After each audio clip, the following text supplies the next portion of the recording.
Hello student. आज का जो हम लोग का टॉपिक है वो न्यूक्लिक एसिड है। और न्यूक्लिक एसिड जो क्या होता है आप लोग को पता ही है कि ये हमारा न्यूक्लियस के अंदर प्रेजेंट होता है। न्यूक्लियस क्या है, इसको हम लोग केंद्रक बोलते हैं, जिसके अंदर मैंने आपको बताया कि क्रोमेटिन थ्रेड्स पाए जाते हैं। उस क्रोमेटिन थ्रेड्स पे जो होते हैं हमारे बहुत छोटे छोटे मॉलिक्यूलर स्ट्रक्चर प्रेजेंट होंगे, जिसको हम लोग क्या बोलते हैं, डीएनए कहते हैं। डीएनए जो क्या होता है एज अ जेनेटिक मटेरियल होता है। इट मीन्स कह सकते हैं यह हमारी पैरेंटल कैरेक्टर को one generation to another generation क्या करता है, ट्रांसपोर्ट करता है। एक्चुअली इसको हिंदी में जानते हैं तो हमारा जो न्यूक्लिक एसिड होता है वो केंद्र के सेंटर में प्रेजेंट होता है, जिसके अंदर बहुत सारी धागे की समान संरचनाएं पाई जाती हैं जो आपस में उलझी हुई होती हैं। इसमें से कुछ ऐसी भी संरचनाएं जो होती हैं वो आपस में क्या होती हैं, वो सॉरी जिसको क्या बोलते हैं, वो डार्क स्टैनिंग होते हैं। मतलब वो हमारा क्या होंगे, डार्क मतलब गहरा अभिरंजक लेते हैं, और एक जो होता है हमारा लाइट स्टैनिंग लेते हैं, जिसको हम लोग हल्का अभिरंजक बोलते हैं। अभिरंजक मतलब होता है स्टैनिंग करना। स्टैनिंग आप लोग को पता होगा, अगर आप लोग को नहीं पता होगा तो प्रैक्टिकल्स में आप लोग को स्टैनिंग बता दिया जाता है। तो एक्चुअली हमारा क्या है, ये क्रोमोसोम्स के अंदर जो है वो मॉलिक्यूलर स्ट्रक्चर प्रेजेंट होगा, अणु टाइप की संरचनाएं होती हैं, जिसे हम लोग क्या बोलते हैं, डीएनए कहते हैं। डीएनए क्या करता है, तो माता पिता की लक्षणों को एक पीढ़ी से दूसरी पीढ़ी तक क्या करता है, स्थानांतरण करने का फंक्शन करता है। एक्चुअली हम जानते हैं कि हमारे जो अगल बगल में है, मीन्स हम कह सकते हैं जो भी जानवर है उनका बच्चा उनकी तरह ही होता है, उनका बेबी उन्हीं की तरह ही होता है। हमारे जो बच्चे हैं वो हमारे ही तरह होते हैं। ये किसके थ्रू होता है, तो ये एज ए हमारा जेनेटिकल मटेरियल होगा या जेनेटिक मटेरियल होगा, जिसको हम लोग क्या बोलते हैं, डीएनए कहते हैं, जिसके थ्रू हमारे parental character one generation to another generation transport होता है। तो आइए जानते हैं कि फर्स्ट टाइम में क्या होता है, हमारा जो न्यूक्लिक एसिड है इसको किसने डिस्कवर किया। तो एक साइंटिस्ट है जिसका नाम है फ्रेडरिक मिशर।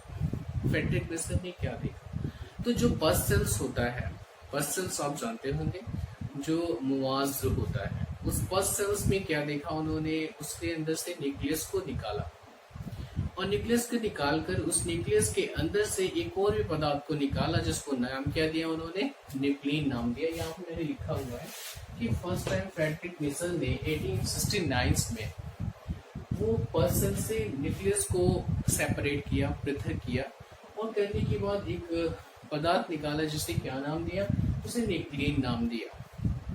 डायरेक्टली हमारा न्यूक्लिक एसिड नाम नहीं दिया गया। तो फर्स्ट टाइम एक कौन सा साइंटिस्ट है, फ्रेडरिक मिशर। सेकेंड जो हमारा साइंटिस्ट है वो अल्टमान है। वो 1889 में इस न्यूक्लियन पदार्थ को क्या नाम दिया, इसके एसिडिक नेचर्स के थ्रू या एसिडिक प्रॉपर्टीज के थ्रू इस पदार्थ को उन्होंने क्या नाम दिया था, तो न्यूक्लिक एसिड का नाम दिया।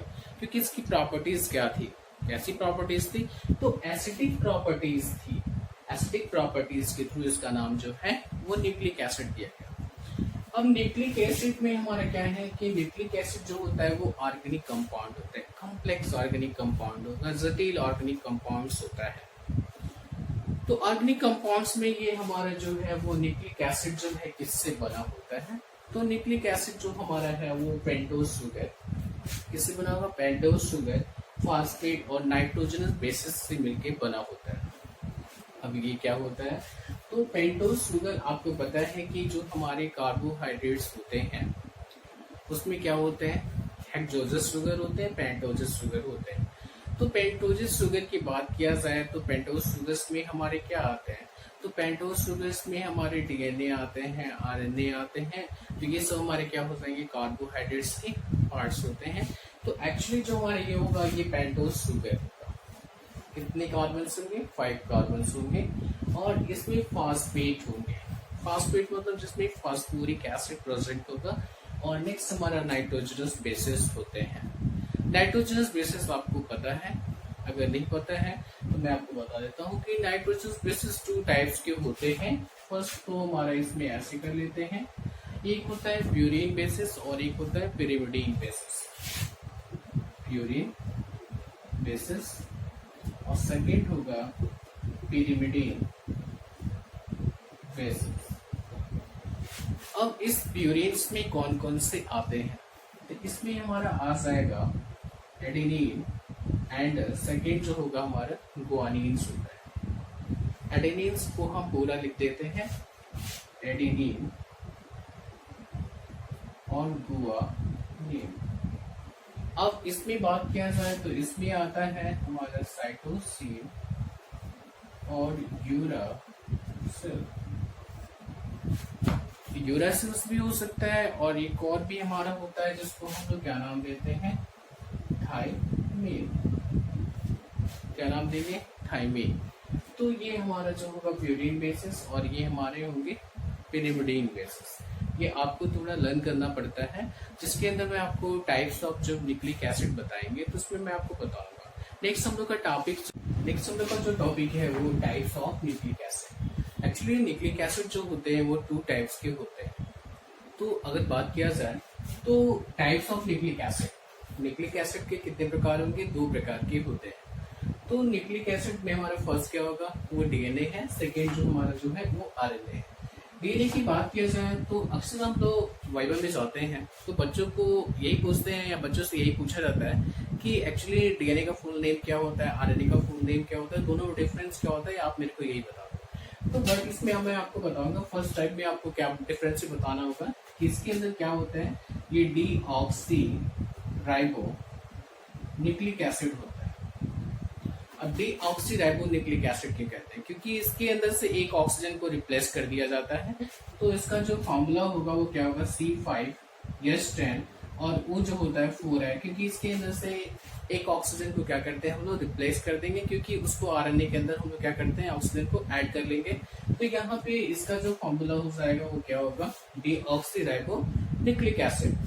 अब आरएनए का बात किया जाए तो इसको हम लोग बोलते हैं राइबो न्यूक्लिक एसिड। क्या बोलेंगे, राइबो न्यूक्लिक एसिड। अब इसका फॉर्मूला क्या होगा, तो आपको पता ही है कि जो हमने ऑक्सीजन को रिप्लेस किया है इसके अंदर ऐड कर देंगे तो क्या हो जाएगा, C5H10 और वो 5। ये हमारा क्या हो जाएगा, राइबोस शुगर हो जाएंगे और ये क्या है हमारा डीऑक्सी राइबोस शुगर। अब इसके अंदर बात किया जाए तो डीएनए जो होता है आपको पता ही है कि डीएनए जो होता है जेनेटिक मटेरियल होगा और जेनेटिक मटेरियल्स मीन्स हमारा क्या होगा, ये पैरेंटल कैरेक्टर को one generation to another generation इसको ट्रांसपोर्ट करता है। तो इसमें बात किया जाए कि जो हमारा डीएनए जो होता है वो कुछ सेल ऑर्गेनेल्स में भी प्रेजेंट होगा। अब सेल ऑर्गेनेल्स मीन्स होता है कोशिका के कुछ कोशिकांगों में भी ये पाया जाता है। कौन कौन से कोशिकांग है, तो आपको मैंने पढ़ाया था क्लोरोप्लास्ट ऑफ माइटोकॉन्ड्रिया। आप लोगों ने इसको इस टॉपिक को ध्यान से पढ़ा होगा। तो इसमें क्या है कि हमारा जो डीएनए जो होता है वो सेल ऑर्गेनेल्स में डीएनए प्रेजेंट होगा और उनका एक स्पेसिफिक कैरेक्टर होगा। जिस सेल ऑर्गेनेल्स में ये प्रेजेंट होता है उसमें ग्रेट पावर ऑफ रीजनरेशन की प्रोसेस होती है। ग्रेट पावर ऑफ रीजनरेशन क्या है, उसको किसी भी पार्ट से काटा जाएगा तो वो रीजनरेट करके न्यू क्लोरोप्लास्ट बना लेगा या माइटोकॉन्ड्रिया का फॉर्मेशन करेगा। तो आपको मैंने ये भी बताया था कि उसके अंदर अपना खुद का डीएनए आरएनए प्रेजेंट होगा, राइबोसोम प्रेजेंट होगा, इसलिए उसको बोलते हैं सेमी ऑटोनॉमस सेल ऑर्गेनेल्स कहते हैं। तो डीएनए जो है हमारा आपको पता ही है कि डीएनए जो होगा कुछ कोशिकाओं में प्रेजेंट होगा, बट आरएनए जो होता है हमारा कहाँ प्रेजेंट होगा, तो वनली साइटोप्लाज्म में प्रेजेंट होता है। नेक्स्ट जो हम लोग का टॉपिक होगा वो क्या होगा, वो टाइप्स ऑफ न्यूक्लिक एसिड होगा, जिसके अंदर मेरा जो टॉपिक होगा वो क्या होगा, डीएनए का। इसमें हम लोग क्या पढ़ा जाएगा, डीएनए की स्ट्रक्चर पढ़ा जाएगा। तो स्ट्रक्चर ऑफ डीएनए नेक्स्ट हम लोग का टॉपिक है, वो स्ट्रक्चर ऑफ डीएनए।